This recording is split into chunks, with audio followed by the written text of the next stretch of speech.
Buenos días para todos. Entramos a nuestro segundo video donde vamos a conocer los conceptos básicos de tratamiento de agua para después interiorizar más los procesos de tratamiento en las plantas de recirculación. ¿Listo? Entonces, arranquemos con los primeros conceptos.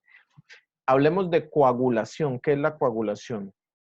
Aquí dice, consiste en dosificar un coagulante para desestabilizar los coloides y favorecer su aglomeración en flóculos. Se neutralizan cargas para formar una masa gelatinosa que atrapa o une las partículas aumentando su tamaño. En resumen, la floculación es una reacción química que ocurre cuando yo utilizo un producto que se llama coagulante y lo deposito, lo dosifico mejor en un agua que debo tratar, ¿ya? Esa es la coagulación, es esa reacción química que ocurre ahí. Abajo observamos unas imágenes donde mostramos con símbolo positivo los cationes coagulantes. ¿Qué es un catión? Es básicamente un compuesto químico que se diluye en el agua y tiene carga positiva, ¿ya? Eso es un catión. Ese catión coagulante me va a reaccionar químicamente con la contaminación que es de carga negativa. Entonces, los polos opuestos se atraen, ¿cierto? El positivo se atrae con el negativo, que es la contaminación, los coloides, y formamos algo que se llama floc, que es una masa gelatinosa de contaminantes o sustancias coloidales que aglutinamos. Aquí lo vemos en la definición de floc o flóculo. Entonces, esa coagulación permiten que el agua se libere o sea retirado más bien los contaminantes presentes disueltos o suspendidos en el agua. Entremos a ver qué es floculación. La floculación es un proceso de menor turbulencia que la coagulación, porque para coagular necesitamos una turbulencia muy alta. Eso le denominamos mezcla rápida, que ya lo vamos a ver. La floculación, por el contrario, tiene una menor turbulencia. Consiste en hacer mejor que las partículas que se formaron en la coagulación se unan entre sí, ¿ya? Es decir, que favorezcamos el choque de partículas después de que fueron coaguladas. Ese choque de partículas me va a permitir que se formen unas masitas más estables y de mayor peso, a la que denominamos floc, ¿cierto? La floculación también la podemos mejorar utilizando polímeros aniónicos o catiónicos. Eso lo hacemos cuando tenemos problemas en la sedimentación o altísimos caudales o problemas de tiempos de retención hidráulica en las plantas de tratamiento. Es decir, cuando tenemos problemas en la planta de tratamiento y no podemos solucionarlo por problemas económicos o qué sé yo, utilizamos polímeros para coayudar esa coagulación que hizo la sustancia química inicial. Y esos polímeros nos permiten atrapar más partículas. ¿Listo? Acá abajo al lado derecho vemos las diferencias entre coagulación y floculación.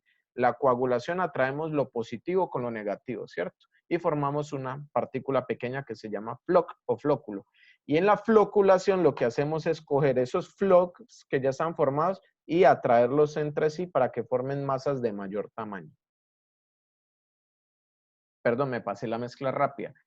Mezcla rápida es, como su nombre lo indica, altísima turbulencia, ¿cierto? Mezclar rápidamente la sustancia química que estamos dosificando. Necesitamos una turbulencia muy alta para que esa reacción química ocurra y ese coagulante funcione adecuadamente. Más adelante veremos en qué estructura vamos a realizar la mezcla rápida. ¿Qué es una sustancia coloide o coloidal? Son partículas sólidas muy finas que pueden estar o disueltas o suspendidas. Presentan diámetros muy bajitos, ¿cierto? O sea, son unas partículas supremamente finas, del orden de 10 a la menos 9 a 10 a la menos 5 metros. O sea, unas partículas supremamente pequeñas que solamente las podemos desestabilizar con coagulantes. ¿Listo? ¿Qué es el color aparente y qué es el color verdadero? El color aparente incluye todas las partículas que están en suspensión en el agua, ¿listo? No hablamos de las partículas que se sedimentan inmediatamente. Hablamos de las partículas que se sostienen en el agua y no precipitan. El color aparente es por tanto el de la muestra tal como la tomamos, ¿cierto? Sin tratamiento sería el color aparente. Mientras que el color verdadero es el color que tiene el agua cuando esa agua ha pasado por un filtro, ¿cierto? Entonces aquí vemos en la imagen la diferencia del color aparente y el color verdadero. En la del lado izquierdo, el vasito del lado izquierdo, encontramos una muestra de agua tal cual como aparece en una planta, ¿cierto? De tratamiento, sin filtrar. Y en la del lado derecho es una muestra de agua ya filtrada. Entonces, si medimos el color en ambas muestras, podemos decir que la del lado izquierdo mediríamos el color aparente, mientras que la del lado derecho mediríamos el color verdadero. El color verdadero entonces está asociado a las sustancias disueltas en el agua, ¿ya? O sea, lo que no se puede filtrar, lo que se quedó ahí y fue imposible filtrarlo. ¿Qué es el cribado? El cribado es la retención de partículas sólidas de gran tamaño a través de rejas o tamices. En las fincas bananeras a este cribado lo denominan trampa de coronas y así también lo vamos a seguir denominando en esta serie de videos. La trampa de coronas me permite que retener esos sólidos para que no interfieran con el tratamiento más adelante. Hablemos de desinfección. La desinfección es un proceso químico mediante el cual los microorganismos como bacterias, virus y protozoos son eliminados y con eso impedimos que ese crecimiento exponencial de microorganismos ocurra en el agua. ¿Listo? Aquí subrayamos que es físico también. ¿Por qué físico? Porque es que yo por medio de radiación ultravioleta también puedo desinfectar, listo. Pero generalmente utilizamos medios químicos como hipocloritos, utilizamos también peróxido de hidrógeno para desinfectar. En fin, son una cantidad de sustancias que podemos utilizar en el agua, pero también podemos utilizar la radiación ultravioleta, listo. Muy importante este proceso para asegurar la inocuidad de la fruta que deseamos exportar. ¿Qué es la filtración? Es uno de los conceptos más fáciles. Todo el mundo, yo creo que lo ha escuchado, ¿cierto? Es el proceso de separar una partícula sólida que está en un líquido a través de un material poroso. Generalmente los filtros están construidos por materiales como arenas. Hay filtros muy compactos, pero son para plantas de bajos caudales que están construidos en polipropilenos, unas mallitas de polipropilenos que están dentro de unos cartuchos y se presuriza el agua para que atraviese ese material. ¿Listo? Generalmente lo que hablamos en plantas grandes de caudales muy altos son filtros de arenas y gravas. Hablemos del hierro. ¿Qué es el hierro? Todo el mundo habla del hierro, que el agua, que el sabor del agua contiene hierro, pero en sí que es un metal, ¿cierto? Que se encuentra disuelto en el agua. ¿Por qué se encuentra disuelto en el agua? Porque normalmente el agua, sobre todo en la región de Urabá, que en la mayoría de fincas utilizan aguas subterráneas, el agua disuelve las rocas durante procesos de miles de años y esas rocas provee ese hierro que encontramos disuelto en el agua. Listo. Cuando oxidamos el hierro, el agua inmediatamente se torna de una coloración amarilla y al oxidarse esas sustancias precipitan y pueden formarme unas incrustaciones bastante problemáticas en las tuberías y en los filtros. En las fotos que vemos ahí, vemos en la imagen de la izquierda un filtro de arena que fue destapado con un problema de óxidos de hierro que a través del tiempo se incrustaron en medio de la arena. Ahí ustedes pueden observar la coloración amarilla de la que hablábamos. En la imagen del centro observamos una incrustación muy grave que ocurrió también en una de las sedes de Unidad, donde a través del tiempo se generó una incrustación muy grave de hierro en la tubería. Y observamos un tubo de 2 pulgadas que prácticamente se redujo a menos de 1 pulgada de diámetro. ¿Listo? La imagen de la derecha vemos el lodo. Es la misma planta de tratamiento de la primera imagen que les expliqué, solamente que este lodo ya lo habían separado muy bien y se le tomó la foto. Es un lodo bastante amarillo. ¿Qué encontramos en esos lodos? Podemos encontrar bacterias reductoras del hierro, ¿listo? Esas bacterias reductoras de hierro son problemáticas. ¿Por qué? Porque me generan problemas de inocuidad en la fruta. Generan una biopelícula y un lodo gelatinoso que al contacto con la piel o al contacto con textiles o con otras sustancias, con otros materiales, manchan al contacto. Listo. Tenemos, por ejemplo, la Pseudomonas aeruginosa, que es una bacteria muy problemática para las personas cuando hay consumo de agua y es necesario eliminar esa bacteria del sistema de tratamiento. ¿Qué es el látex de banano? Pues, ¿quién más que ustedes, los que están en el día a día con la producción bananera, saben qué es esa sustancia? Es la savia de la planta básicamente, ¿cierto? Que está compuesta por carbohidratos, por glucosa, arabinosa, silosa y almidones principalmente, pero también contiene gran cantidad de agua y proteínas en su interior. ¿Listo? Ese es uno de los problemas que tenemos que atacar en las plantas de recirculación, ¿cierto? O no, es el problema número uno que tenemos que atacar. El látex de banano tenemos que coagularlo, flocularlo y sedimentarlo. ¿Listo? ¿Qué es el manganeso? El manganeso es como el hierro, es un metal que está disuelto en el agua y sus formas oxidadas me generan una serie de problemas de incrustaciones y color, tal cual como el hierro. El hierro me genera una coloración amarilla, mientras que el manganeso me genera una coloración roja. Ambos generan incrustaciones en tuberías. Aquí vemos una foto de una tubería con incrustaciones de hierro y manganeso. Ahí se ve unas tonalidades amarillas y otras tonalidades rojas. Las rojas corresponden al manganeso. Y al lado derecho vemos una imagen de agua que contiene grandes cantidades de manganeso que no han sido eliminadas en la planta de tratamiento. Pasemos ahorita a hablar acerca del pH. El pH es el potencial de hidrógeno, ¿ya? El pH es un coeficiente que va de 0 a 14. Me da la medida de acidez o basicidad de una solución acuosa. ¿Listo? El pH indica la concentración de iones hidrógeno presentes en determinadas disoluciones. El valor central es 7, es el valor neutro que denominamos, ¿listo? Si nos vamos hacia abajo de 7 a 0, encontramos las sustancias ácidas, por ejemplo, el ácido sulfúrico, el ácido nítrico, el ácido cítrico, ¿ya? Si nos vamos de 7 a 14, encontramos las sustancias básicas o sustancias alcalinas. Por ejemplo, la soda cáustica es una sustancia muy básica. La cal, el cemento, son sustancias que en disolución acuosa me generan soluciones alcalinas, ¿listo? Entonces, lo ideal es estar cerca al valor neutro, ¿cierto? Entre 6,5 y 8 más o menos, queremos que nuestra planta de tratamiento tenga el agua siempre, ¿listo?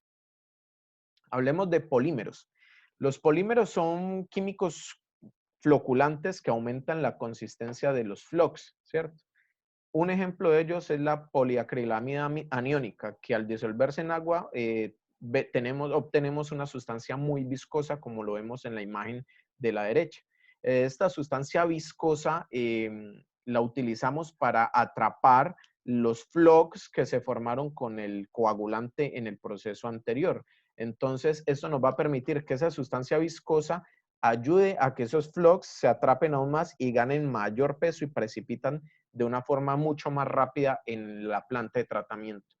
¿Cuándo utilizamos polímeros? Cuando tenemos problemas de tratamiento porque el tiempo de retención no es el ideal, porque el caudal de la planta de recirculación es muy alto, porque no tenemos unidades de sedimentación suficientemente grandes, o por otra serie de situaciones, por ejemplo, condiciones económicas que no hay dinero para invertir, digamos, en una ampliación de los sedimentadores. Entonces, podemos utilizar el polímero aniónico para que ayude a precipitar más rápidamente el flux. La sedimentación es una precipitación de sólidos en el agua por acción de la gravedad, ¿cierto? Es una definición muy fácil. En esta sedimentación siempre consideramos es bajar la velocidad del agua a unas condiciones ideales para que la gravedad haga su trabajo y no se arrastre la partícula hacia la recirculación nuevamente. ¿Listo? ¿Qué son los sólidos suspendidos totales? Son sólidos que siempre están ahí como latentes en el agua y no podemos sedimentar. Esos sólidos suspendidos podemos separarlo por medios mecánicos y se asocian a la turbidez del agua. A mayor cantidad de sólidos suspendidos totales, mayor cantidad de turbidez. Los sólidos suspendidos totales los medimos en miligramos por litro. ¿Cuántos miligramos de sólidos tenemos en un litro de solución? ¿Listo? Puede poner en riesgo la inocuidad de la fruta, por supuesto, porque al ser sólidos, las bacterias se pueden fácilmente adherirse a esos sólidos y proliferar en ese medio, ¿listo? Entonces es muy importante eliminar los sólidos suspendidos totales para que la inocuidad de la fruta se mantenga. Hablemos del test de jarras. Es un procedimiento de laboratorio donde determinamos las condiciones de operación óptimas para el tratamiento de agua. La prueba de jarras la hacemos básicamente para determinar el tipo de coagulante que vamos a utilizar, la cantidad de ese coagulante por litro de solución y la dosificación. ¿Listo? Entonces, lo que hacemos en el test de jarras es básicamente una prueba de laboratorio de tratabilidad del agua. O sea, ese tipo de agua muestra que tenemos ahí cómo es susceptible de ser tratada, por qué sustancias químicas y bajo qué parámetros de tiempo y cantidades de producto debemos operarla. ¿Listo? ¿Qué es el tiempo de retención hidráulico? Vamos a hablar mucho de ese término. El tiempo de retención hidráulico es básicamente el tiempo que el agua permanece en una unidad de tratamiento. Por ejemplo, la unidad de tratamiento que tenemos es el sedimentador. Entonces, el tiempo de retención hidráulico es el tiempo que le toma a una gota de agua desde que entra hasta que sale del sedimentador. Por ejemplo, puede ser de 2, 3 horas, si el sedimentador es muy grande, ¿ya? Entonces, cuando hablamos de 2, 3 horas, hablamos de que el tiempo de retención hidráulico de ese sedimentador es de 3 horas. La turbiedad es uno de los parámetros que tenemos que verificar muy a menudo en las plantas de tratamiento de agua. Es la medida del grado de transparencia que pierde el agua o algún otro líquido por la presencia de partículas en suspensión, ¿ya? Ahorita veíamos la definición de sólidos suspendidos totales y decíamos que se asocia a la turbidez del agua. Pues bien, la turbidez se da básicamente por partículas en suspensión. Recuerden que las partículas las partículas disueltas en el agua lo que me va a dar es el color verdadero, ya las que están disueltas. Pero las que están en suspensión me van a dar es la turbiedad y el color aparente del agua. ¿Listo? La turbidez también favorece la presencia de microorganismos. Obviamente, si tenemos sustancias disueltas en el agua, disueltas no, sustancias suspendidas en el agua, vamos a tener bacterias que se pueden adherir a esas partículas para proliferar. ¿Listo? Entonces, si tenemos una alta turbidez, comprometemos la inocuidad de la fruta. Es decir, tenemos que tener un agua prácticamente en su mejor estado de turbidez, con una turbidez muy bajita. Tanto el color aparente como el color verdadero, los sólidos suspendidos y la turbiedad lo podemos medir en equipos que se llaman colorímetros o fotómetros digitales. ¿Listo? Esa medida la estaremos tomando en varias fincas bananeras a lo largo de este proyecto. Hasta aquí hemos observado las definiciones o conceptos básicos que les quería compartir y nos vemos en el siguiente video que ya va a hablar sobre los sistemas de tratamiento. Listo. Muchas gracias por tu tiempo.